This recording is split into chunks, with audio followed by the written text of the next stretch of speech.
Welcome to Multitech institute. मेरा नाम दिनेश कुमार है। मैं आपके सामने प्रिंटर्स के पावर सप्लाई से रिलेटेड कुछ फॉल्ट्स के बारे में जिक्र करने जा रहा हूँ। जो फॉल्ट्स सबसे ज़्यादा आते हैं उसमें हम सबसे ज़्यादा जो प्रिंटर में बताने जा रहा हूँ वो HP LaserJet 1020, 1018, 1010, 1015, 1020 प्लस, 1022, 1005, 3050, 3030 इन सभी प्रिंटर्स में वो पावर सप्लाई अवेलेबल होते हैं और करीब करीब सभी में सेम होते हैं। थोड़ा सा जो क्या डिफरेंस होता है उसके बारे में भी जिक्र मैं करूंगा और उसका भी मैं बताऊंगा।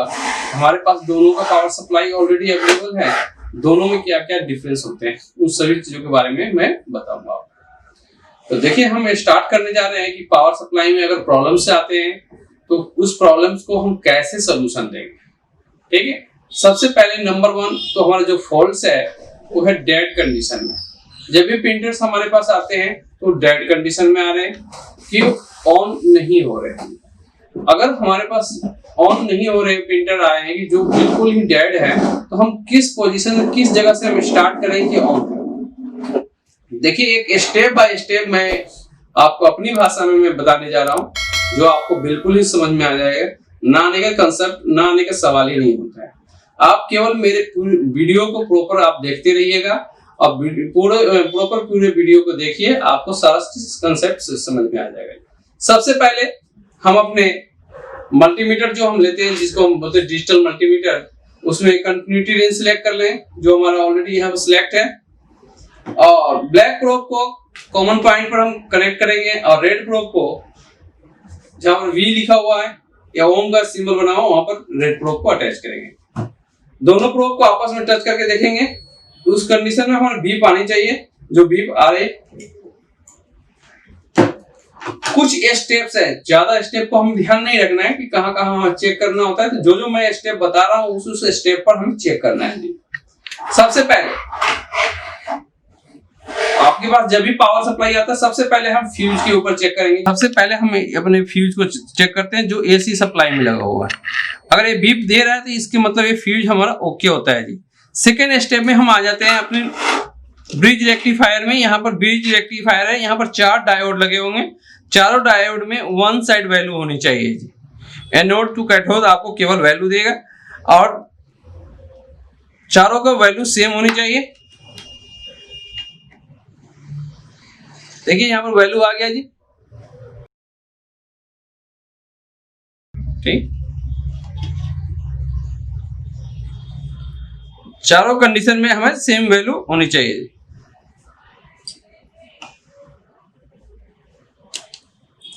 देखिए, ये हमारा MFC है। इस MFC को बोलते हैं मेन फिल्टर कैपेसिटर। अब यहाँ से ही हमारा DC वोल्टेज अब सभी इन सेक्शनों में प्रोवाइड होगा। इसी जगह से हम लेजर यूनिट के ऊपर से जाते हैं कि ये लेजर यूनिट के लिए कंट्रोलर कनेक्टर है, कंट्रोलर कार्ड के लिए। और इस कंट्रोलर कार्ड से ही फिर हमारा फॉर्मेटर के ऊपर भी सप्लाई जाता है। और फिर जितने भी सेंसर का कनेक्टर देख रहे हैं, जो सारे 1 बाय 1 जो कनेक्टर आपको यहाँ पर दिख रहे हैं, ये सारे हमारे सेंसर के कनेक्टर्स हैं। और ये साथ में 2 पिन का जो कनेक्टर दिख रहा है थर्मिस्टर का कनेक्टर है, जो हमारा पावर सप्लाई थर्मिस्टर में जो हमारा हीटर में लगे थे, हीटर फ्यूजर यूनिट में, फ्यूजर यूनिट के लिए सप्लाई होता है। दूसरा, ये 2 पिन के जो आपके इधर साइड में कनेक्टर देख रहे हैं, ये जो 2 पिन के है, ये हमारे हीटर्स के कनेक्टर है। जो हीटर चलता है फ्यूजर यूनिट में ही लगा हुआ होता है। अब देखिए, सबसे पहले तो मैंने यहाँ पर दिखाया था, जो आपको कंटिन्यूटी रेंज पर चेक कीजिएगा, आपको बीप आ जाने चाहिए जी। कंटिन्यूटी रेंज सिलेक्ट करेंगे मल्टीमीटर में, बीप आनी चाहिए।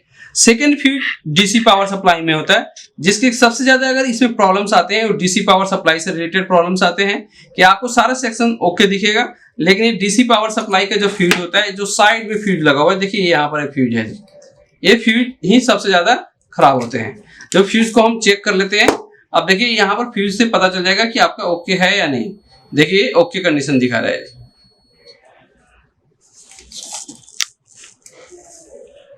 साथ में एक कॉइल भी लगा होता है यहाँ पर।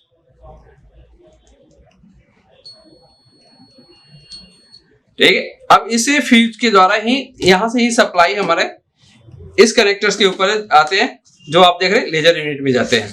तो कहने का मतलब कि डेड अगर कंडीशन में आपके एसएमपीएस कभी भी आता है, पावर सप्लाई आता है, तो सबसे इंपॉर्टेंट जो पर्सन है, जगह है, ये सबसे पहले आपको यहाँ पर चेक करना है फ्यूज के ऊपर। फ्यूज अगर आपका ओके है, फ्यूज ओके होने के बावजूद भी आपको डेड कंडीशन में हो रहा है, तो आपको एमएफसी के ऊपर वोल्टेज चेक करना है। जो यहाँ पर वोल्टेज मिलेंगे 350 वोल्टेज जी, 350 वोल्ट यहाँ पर मिलेंगे जी। मतलब जो हमारे एसी आते हैं उसके जस्ट 1.5 गुना ज्यादा आपको वोल्टेज यहाँ पर मिलेंगे। अगर 200 वोल्टेज आ रहे हैं तो यहाँ पर 350 मान के चलिए। 200 से ज्यादा आ रहा है क्योंकि हमारे घरों में जो वोल्टेज होते हैं 220 से लेकर 240 के बीच में होते हैं, तो उसी के एवरेज मान के चलिए ये आपको 350 या 370-80 के करीब में यहाँ पर वोल्टेज सप्लाई आपको मिल जाएंगे। अब इससे होते हुए हमारा ट्रांसफार्मर के ऊपर आता है, ट्रांसफार्मर से ही फिर हमारे यहाँ पर स्विचिंग होता है। यहाँ पर मॉसफेट भी लगे हुए, देखिए एक मॉसफेट यहाँ पर लगा हुआ, दूसरा मॉसफेट यहाँ पर लगा हुआ है जी। आपको सबसे पहले तो हम यहाँ पर लिखा हुआ भी दिखा देना चाहते हैं कि देखिए लिखा हुआ है गेट, ड्रेन और सोर्स। आप यहाँ पर मॉसफेट को चेक भी कर सकते हैं, मॉसफेट के ऊपर गेट, ड्रेन, सोर्स यहाँ पर लिखा हुआ भी। अगर आप उसके बाद में जो सप्लाई आता है, सबसे इंपॉर्टेंट पर्सन पॉइंट होता है जो ये हमारा, मैंने आपको बताया, ये फ्यूज होता है। ये फ्यूज डीसी फ्यूज बोलते हैं इसे, ये डीसी सप्लाई में ही यूज होता है। और ये सबसे ज्यादा फ्यूज ये खराब होता है डीसी फ्यूज, जो आपको बार बार अगर जैसे ही आप कनेक्टर गलत लगाते हैं, तो कनेक्टर जैसे ही इस पर हम डीसी कंट्रोलर कनेक्टर लगाते हैं, कंट्रोलर कार्ड का, तो इसमें अगर एक भी पॉइंट आपस में शॉर्ट होता है तो एक तुरंत हमारा डीसी फ्यूज ही सबसे पहले फ्यूज खराब हो जाता है, जिसमें आपका कार्ड सेफ रहता है, कार्ड के खराब होने के चांसेस कम होता है। एक तो हमारा ये डीसी फ्यूज का पॉइंट होता है, दूसरा आपको ये जो मॉसफेट लगे हुए हैं, मॉसफेट भी खराब होता है क्योंकि स्विचिंग के लिए लगा हुआ है। ये मॉसफेट भी आपको शॉर्ट हो जाता है, जिसके कारण आपका डेड कंडीशन हो जाएगा। देखिए अगर शॉर्ट होगा मॉसफेट तो बीप देगा जी, आपको drain to source, source to gate भी बीप देगा।